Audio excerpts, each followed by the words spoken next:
కరణము కంటైతే కాపులందరి చొరుచు, కరణము కంటైతే కాపులందరి చెరుచు, ఇంటి చెడ్డదైతే ఇల్లు చెరుచు.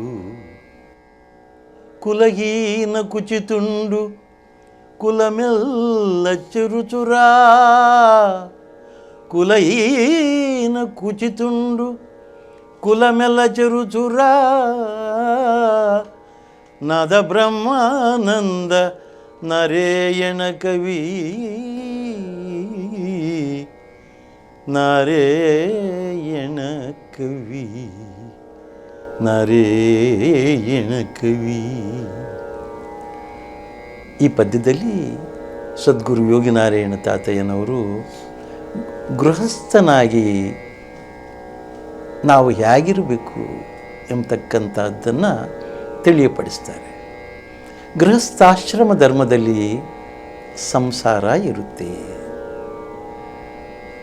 ಸಂಸಾರದಲ್ಲಿ ಹೆಂಡತಿ ಇರ್ತಾಳೆ, ಮಕ್ಕಳು ಇರ್ತಾರೆ, ನಿನ್ನ ಆಸ್ತಿ ಪಾಸ್ತಿ ಇರ್ತದೆ. ನೀನು ಸಂಸಾರದಲ್ಲಿ ಇದ್ದು ಇಲ್ಲದಂತೆ ಇರಬೇಕು. ಅಂಟಿಯು ಅಂಟದಂತೆ ನೀನು ಸಂಸಾರದಲ್ಲಿ ನಿರತನಾಗಿರಬೇಕು ಅಂತ ಹೇಳ್ತಾರೆ. ಅಂದರೆ ಅಂಟಿಯೂ ಇರಬೇಕು, ಅಂಟದಂತೆಯೂ ಇರಬೇಕು. ಅಂಟಿ ಇರುವುದು ಹೇಗೆ? ಇವಾಗ ನಾವು ರೈತಾಪಿ ವರ್ಗ ಅಂತ ಇಟ್ಕೊಳ್ಳೋಣ. ಆ ರೈತಾಪಿ ವರ್ಗದಲ್ಲಿ ಇರಬೇಕಾದ್ರೆ ಮನುಷ್ಯ ಏನು ಮಾಡಬೇಕು?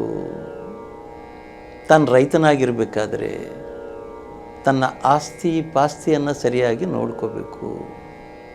ಪಹಣಿ ಸರಿಯಾಗಿದೆಯಾ, ಮೊಟೇಷನ್ ಸರಿಯಾಗಿದೆಯಾ, ಆರ್ ಸರಿಯಾಗಿದೆಯಾ, ಇಂಡಿಕ್ ಸರಿಯಾಗಿದೆಯಾ, ಆ ಜಮೀನಿನ ಹದ್ದುಬಸ್ತಿ ಸರಿಯಾಗಿದೆಯಾ ಅಂತ ನೋಡ್ಕೋಬೇಕು. ಅದೆಲ್ಲದಕ್ಕೂ ಮೂಲ ಕಾರಣ ಯಾರು? ಕಂದಾಯ ಇಲಾಖೆ.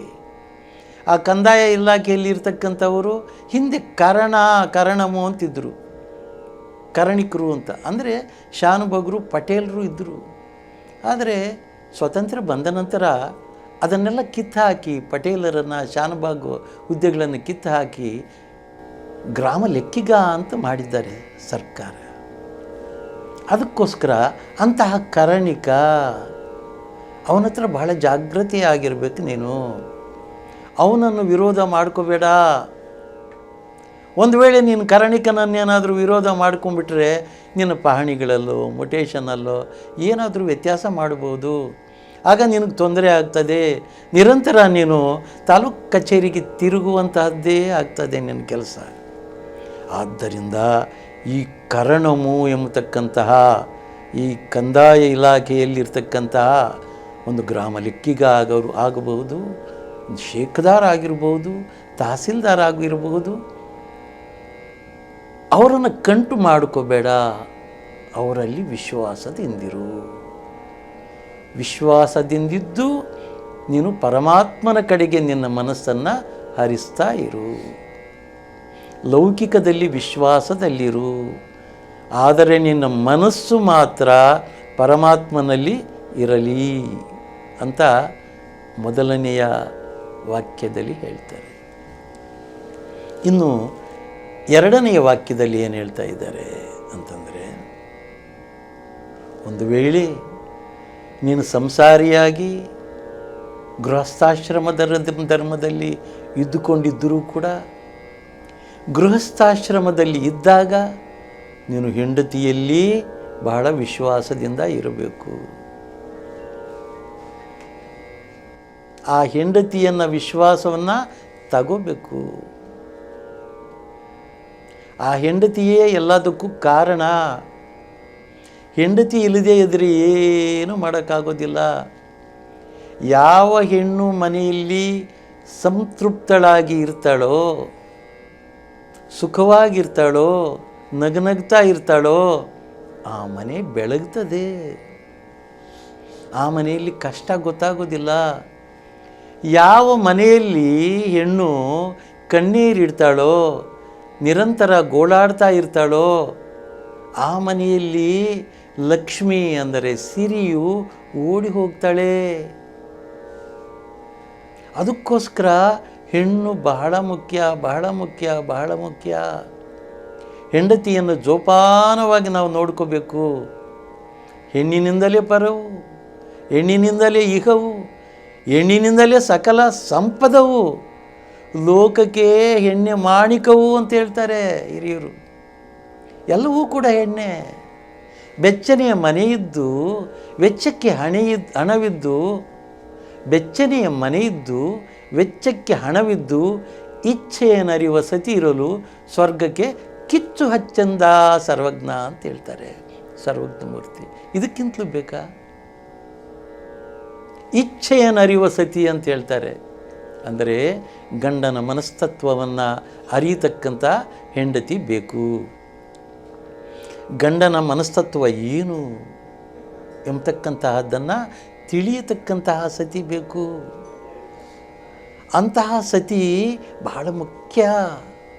ಸತಿಗೆ ನಾವು ಬಂಗಾರವನ್ನು ನೀಡಬಹುದು, ಹಣವನ್ನು ನೀಡಬಹುದು, ಸೀರೆಗಳನ್ನು ಕೊಡಬಹುದು, ಎಲ್ಲವನ್ನು ಹಾಕಬಹುದು. ಆದರೆ ಅದಕ್ಕಿಂತಲೂ ಮುಖ್ಯವಾಗಿ ಹೆಂಡತಿಗೆ ಪ್ರೀತಿ ಇದೆಯಲ್ಲ, ಆ ಪ್ರೀತಿ ಬಹಳ ಮುಖ್ಯ.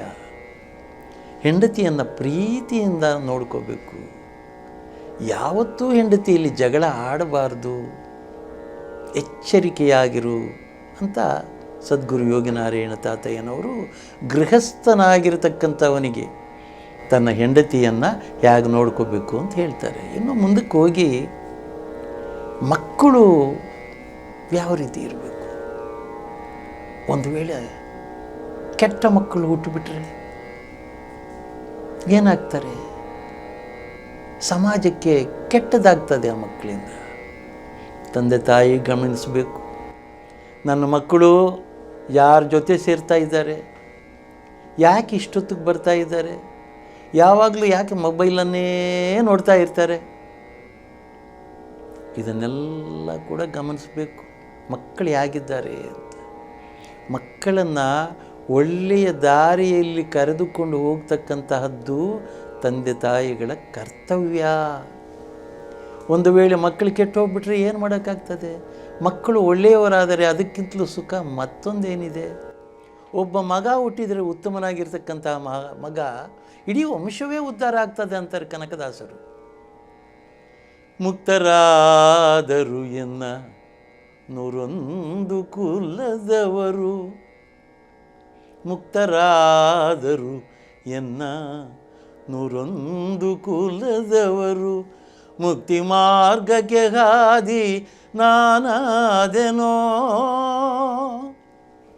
ಅಕಳಂಕ ಮಹಿಮನು ಭಕ್ತಿಗೆ ಮನಸೋತ, ಅಕಳಂಕ ಮಹಿಮನು ಭಕ್ತಿಗೆ ಮನಸೋತ, ರುಕ್ಮಿಣೀ ಅರಸ ಕೈವಶವಾದ ಎನಗೆ ಬದುಕಿದೆನು ಬದುಕಿದೆನು, ಭವ ಎನಗೆ ಹಿಂಗಿತು ಪದುಮನಾಭನ ಪಾದದೊಲುಮೆ, ಎನಗಾಯ್ತೋ ಬದುಕಿದೆನು ಬದುಕಿದೆನು ಅಂತ ಹೇಳ್ತಾರೆ. ಅಂದರೆ ಏನು? ಈಗ ಬದುಕಿದ್ದೇನೆ, ನನ್ನೊಬ್ಬನಿಂದ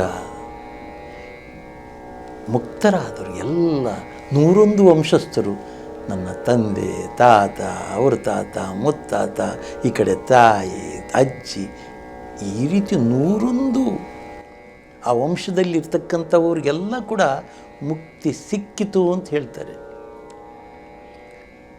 ಇದು ಬಹಳ ಮುಖ್ಯವಾಗಿರ್ತಕ್ಕಂಥದ್ದು. ಉತ್ತಮವಾದ ಮಗ ಹುಟ್ಟಿದರೆ ಇಡೀ ಕುಲಕ್ಕೆ ಒಳ್ಳೆಯ ಹೆಸರು.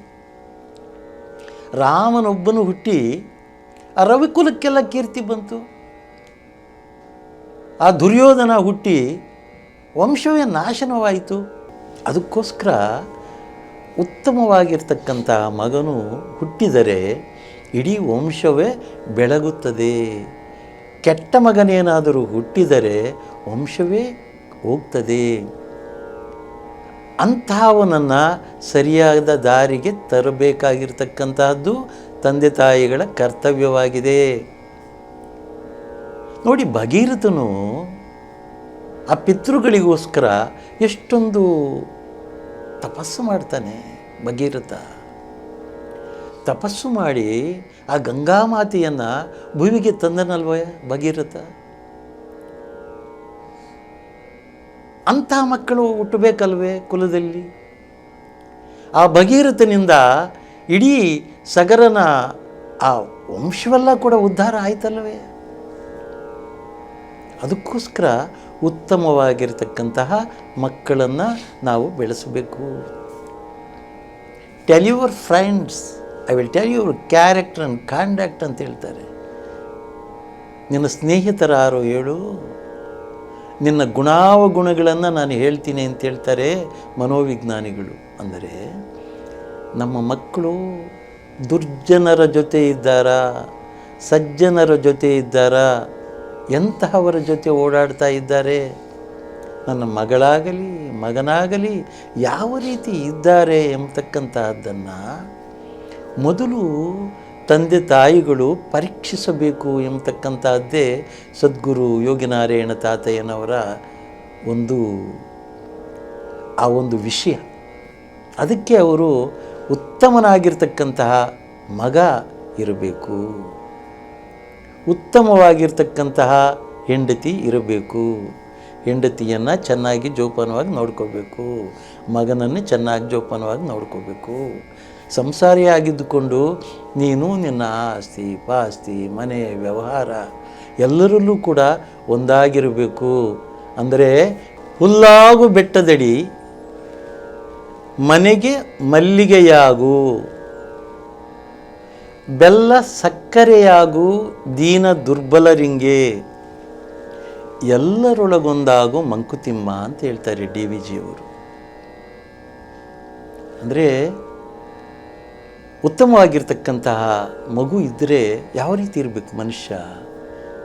ಹುಲ್ಲು ಹಸುಗಳು ಮೇಯ್ತವೆ ಬೆಟ್ಟದಡಿಯಲ್ಲಿ. ಮನೆಗೆ ಮಲ್ಲಿಗೆಯಾಗು ಅಂದರೆ ಮಲ್ಲಿಗೆ ಸುವಾಸನೆಯನ್ನು ಕೊಡ್ತದೆ.